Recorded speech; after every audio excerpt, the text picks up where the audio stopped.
When darkness falls, the line between reality and nightmare fades. This is the realm where fear reigns, and you. Welcome to the dark tales of Mr.BlackDread. 400. Last night, number 5. Last night, a friend rushed me out of the house to catch the opening act at a local bar's music night. After a few drinks, I realized my phone wasn't in my pocket. I checked the table we were sitting at, the bar, the bathrooms, and after no luck, I used my friend's phone to call mine. After 2 rings, someone answered, gave out a low raspy giggle, and bus driver at number 4. When I was a kid, I was always the last kid to get picked up by the bus driver to go to school. One day, I was waiting for the bus by myself, and a bus with no kids pulled up. The bus driver smiled and told me to hop on. I just had a bad feeling. I said, "Where are the other kids?" He said, "We will go get them now. Just get on." He got more and more pushy, but didn't do anything crazy. I just kept saying no, and he shrugged and left. The real bus pulled up a few minutes later. I went to school, and my parents didn't know until I mentioned it that night. Looking back, they were pretty worried. I remember them scrambling to make a few phone calls. The lady next door a few years back, I rented an apartment from a friend of mine. He had recently bought it and had it completely renovated. He put it up for sale but couldn't find a buyer, so I offered to rent it in the meantime after moving in. I realized there was something wrong with the lady next door. She was about 45, but looked much older. She would sit up all night listening to Christian radio shows and talking loudly to someone.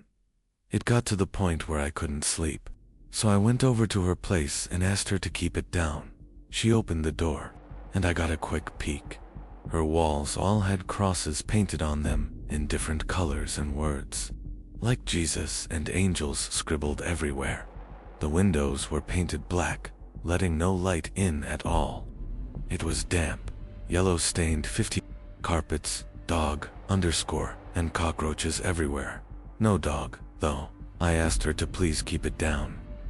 She just looked at me and shut the door. Then she turned up the radio even louder. The next night, I had my girlfriend staying over. I wake up in the middle of the night and see a shadow of a person next to the bed, looking at us sleeping. I think I'm hallucinating, as I usually do in the dark when I'm sleepy. But then the shadow starts talking. It's my neighbor, and she's holding something in her hand. She broke in during the night, and who knows how long she stood there. "You should lock your doors at night," she says, and walks out. The next morning, I hear someone making strange noises below my bedroom window. It's my neighbor, talking to herself in tongues. She has a plastic bag in her hand with a rotting, dead dog inside. It's hot as hell outside, and I can smell death from that bag. At this point, I'm scared shitless. She's obviously very insane. I go upstairs and knock on another person's door and ask them, what the hell is going on? The guy is as scared as me, apparently. She broke into his apartment one evening as well, while he was watching TV with his kids. He got up from the couch to get a snack, only to find her behind the couch, staring at him, holding a power drill.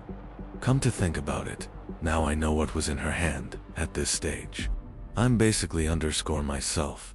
I call the cops, and they know all about her. Apparently, she's a violent schizophrenic, and she hasn't taken her meds. But they can't force her or enter her apartment without her permission because she owns it. The only thing they can do is get her when she goes outside. I sit up for the next 2 days, waiting for her to run out of cigarettes. When I hear her leave at 2 a.m. to go across the road to the 7-Eleven, I call the cops. They have 3 cars and a special van over in less than 2 minutes.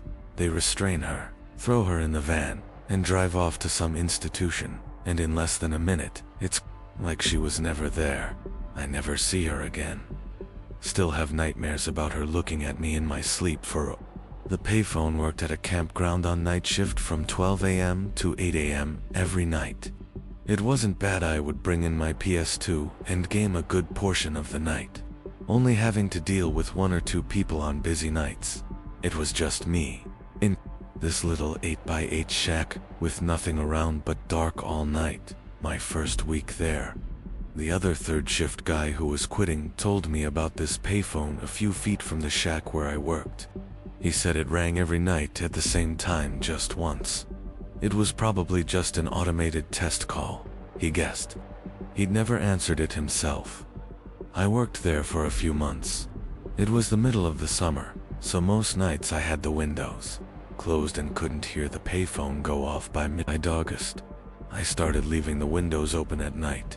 Sure enough, every morning at the exact same time, the phone would ring once.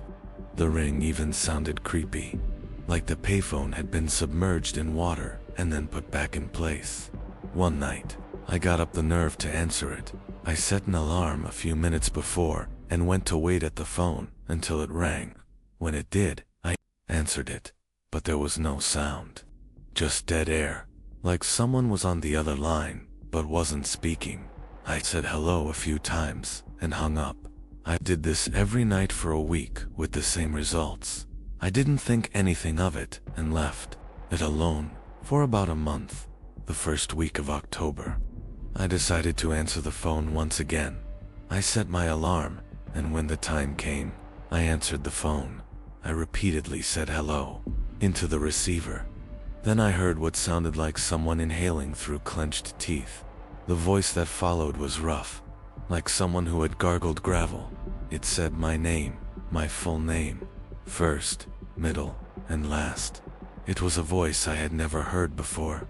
My throat tightened. I couldn't speak. I hung up, hands shaking. I rattled some change into the payphone and hit *69. The number had come from California.